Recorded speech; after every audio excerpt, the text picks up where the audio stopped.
मेरे नाने को ना एडी लम्मे खुरली सी, एडी लम्मी खुरली सी, बंदा मुक जांदा सी, खुरली नहीं सी मुकदी। अच्छा हाँ जी ਹੁਣ ਤੈਨੂੰ ਇੱਕ ਗੱਲ ਮੈਂ ਸੁਣਾਵਾਂ। हाँ जी सुनाओ। ਮੇਰੇ ਨਾਨੇ ਨੇ ਬਣਾਈ ਸੀ ਇੱਕ ਡਾਂਗ। हाँ जी ਏਡੀ ਵੱਡੀ ਡਾਂਗ ਸੀ, ਏਡੀ ਵੱਡੀ ਡਾਂਗ ਸੀ ਕਿ ਹਾਂਜੀ। ਜਦੋਂ ਬਾਰਿਸ਼ ਨਹੀਂ ਸੀ ਪੈਂਦੀ, ਹਾਂਜੀ। ਮੇਰੇ ਮਹੱਲੇ ਵਾਲੇ ਆਣ ਕੇ ਮੇਰੇ ਨਾਨੇ ਨੂੰ ਪਤਾ ਕਹਿੰਦੇ ਸਨ, हाँ जी की कहंदे सी?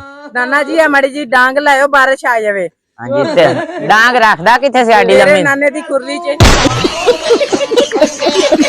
और ਤੁਹਾਨੂੰ ਮੈਂ ਗੱਲ ਸੁਣਾ ਤੁਸੀਂ ਕਿ ਖੁਰਲੀ ਤੇ ਡਾਂਗ ਲਈ ਫਿਰਦੇ। ਉਹ ਮੇਰੇ ਦਾਦੇ ਨੇ ਫਸਲ ਬੀਜੀ ਸੀ ਤਾਂ ਦੁਆਣਾ ਸੀ ਬਹੁਤ ਵੱਡਾ, हाँ जी ਏਡਾ ਵੱਡਾ ਦੁਆਣਾ ਸੀ ਕਿ ਉਦੋਂ ਪਾਕਿਸਤਾਨ ਹਿੰਦੁਸਤਾਨ ਬਣਨ ਵਾਲਾ ਸੀ। ਉਦੋਂ ਅਗਸਤ ਦਾ ਮਹੀਨਾ ਸੀ, ਹੁਣ ਵੀ ਅਗਸਤ ਦਾ ਮਹੀਨਾ ਹੈ, ਠੀਕ ਹੈ। ਤੇ ਉਦੋਂ ਉਹ ਦੁਆਣਾ ਕੱਟਿਆ ਤੇ ਪੂਰੀ ਦੁਨੀਆ ਨੇ ਖਾਧਾ, ਹਾਂਜੀ। ਠੀਕ ਹੈ। ਤੇ ਜਦੋਂ ਇੰਡੀਆ ਵਾਲੇ ਬੰਬ ਮਾਰਦੇ ਸੀ ਜੋ ਖੋਲੜ ਤੋਂ ਉੱਤੇ ਲਾ ਲੈਂਦੇ ਥੱਲੇ ਵੜ ਜਾਂਦੇ, ਬੰਬ ਹਾਂਜੀ। ਉੱਤੋਂ ਦੀ ਫੇਸਬੁੱਕ ਤੇ ਚੱਲ ਜਾਂਦਾ ਸੀ, हाँ ਉਹ जी ਖੋਲੜ ਕੱਢਦੇ ਸੀ, ਬਾਹਰ ਆ ਜਾਂਦੇ ਸੀ ਖੋਲੜ ਦੇ ਵਿੱਚ।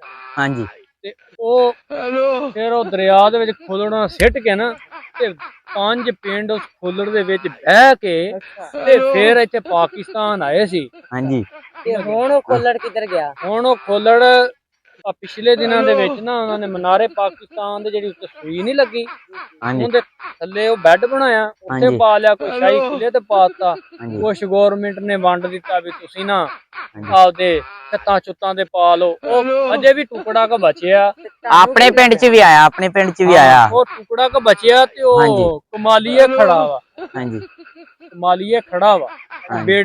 ਬੇੜਾ ਉਹਦੇ ਵਿੱਚ ਹਜੇ ਵੀ ਖੜਾ ਵਾ, हाँ जी ਐਵੇਂ ਸਾਈਡ ਤੇ ਟਿੱਬਾ ਵਾ। हाँ जी ਉਹ ਬੇੜਾ ਵਿੱਚ ਖੜਾ ਵਾ, ਜਿਹੜਾ ਟੁਕੜਾ ਬਚਿਆ ਸੀ ਨਾ ਖੋਲੜ ਦਾ, ਉਹਦੇ ਵਿੱਚ ਅਜੇ ਬੇੜਾ ਖੜਾ ਵਾ।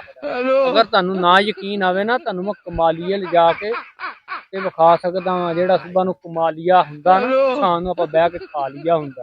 हाँ जी ਹਾਂ ਠੀਕ ਹੈ, ਸਲਾਮ ਅਲੈਕੁਮ। वाह हम जा रही है ਨਾਜ਼ਰੀਨ, ਅਸੀਂ ਤੁਹਾਡੇ ਕੋਲ ਇੱਕ ਵਾਰੀ ਫੇਰ ਆਏ ਹਾਂ ਦਰਖਾਸਤ ਲੈ ਕੇ ਕਿ ਆ ਹੁਣ ਤੁਸੀਂ ਗੱਲਾਂ ਸੁਣੀਆਂ, ਇਹ ਇਦਾਂ ਦੀਆਂ ਗੱਲਾਂ ਮੰਜੀ ਤੇ ਬਹਿ ਕੇ ਨਾਲੇ ਹੁੱਕਾ ਗੁੱਡਦਾ ਹੁੰਦਾ ਤੇ ਨਾਲੇ ਇਦਾਂ ਦੀਆਂ ਗੱਲਾਂ ਹੋ ਰਹੀਆਂ। ਤੇ ਸਾਡੀ ਦੁਆ ਹੈ ਅੱਲਾਹ ਪਾਕ ਤੁਹਾਨੂੰ ਖੁਸ਼ ਰੱਖੇ, ਆਬਾਦ ਰੱਖੇ, ਜਿੱਥੇ ਵੀ ਰਹੋ ਕਾਮਯਾਬੀ ਨਾਲ ਰਹੋ, ਅੱਲਾਹ ਪਾਕ ਤੁਹਾਨੂੰ ਕਿਸੇ ਸ਼ੈ ਦੀ ਤੋੜ ਨਾ ਦੇਵੇ। ਸਾਡੀ ਦੁਆ ਹੈ ਅੱਲਾਹ ਪਾਕ ਤੁਹਾਨੂੰ ਖੁਸ਼ ਤੇ ਆਬਾਦ ਰੱਖੇ, ਆਬਾਦ ਰੱਖੇ। ਅਸੀਂ 4 ਬੰਦੇ ਇਸ ਟੀਮ ਦੇ ਹਿੱਸਾ ਹਾਂ। ਅਸੀਂ ਆਈ ਦੀ ਵੀਡੀਓ ਤੁਹਾਡੇ ਵਾਸਤੇ ਬਣਾਈ, ਸਿਰਫ ਤੁਹਾਡੇ ਚਿਹਰੇ ਤੇ ਮੁਸਕਰਾਹਟ ਲੈ ਕੇ ਆਉਣ ਵਾਸਤੇ। हाँ जी ਉਹਦੇ ਵਿੱਚ ਕੋਈ ਗਲਤੀ ਕੋਤਾਹੀ ਹੋ ਗਈ ਹੋਵੇ, ਉਹਦੇ ਵਾਸਤੇ ਅਸੀਂ ਪਹਿਲਾਂ ਹੀ ਮਾਜ਼ਰਤ ਚਾਹੁੰਦੇ। ਉਮੀਦ ਕਰਦੇ ਹਾਂ ਤੁਹਾਨੂੰ ਅੱਛੀ ਲੱਗੀ ਹੋਵੇਗੀ ਵੀਡੀਓ। ਅਗਰ ਤੁਸੀਂ ਚੈਨਲ ਤੇ ਪਹਿਲੀ ਵਾਰੀ ਆਏ ਤਾਂ ਚੈਨਲ ਜ਼ਰੂਰ ਸਬਸਕ੍ਰਾਈਬ ਕਰ ਲਓ। ਵੀਡੀਓ ਚੰਗੀ ਲੱਗੀ ਤਾਂ ਲਾਈਕ ਕਰ ਦਿਓ, ਨਹੀਂ ਚੰਗੀ ਲੱਗੀ ਤਾਂ ਡਿਸਲਾਈਕ ਕਰ ਦਿਓ। ਇੱਦਾਂ ਦੀਆਂ ਗੱਲਾਂ ਤੁਸੀਂ ਪਹਿਲੇ ਬਾਬਿਆਂ ਕੋਲ ਸੁਣੀਆਂ ਤੇ ਕਮੈਂਟ ਦੇ ਜ਼ਰੂਰ ਦੱਸਣਾ। ਨਹੀਂ ਭੁੱਲਣਾ, ਠੀਕ ਹੈ। ਤੇ ਇੰਨਾ ਹਾਸਿਆ ਜਾਂਦਾ ਉਹਨਾਂ ਚਿਬਾੜੇ ਨੂੰ ਵਾਲਣਾ ਪੈ ਜਾਵੇ, ਠੀਕ ਹੈ। ਸਲਾਮ ਅਲੈਕੁਮ।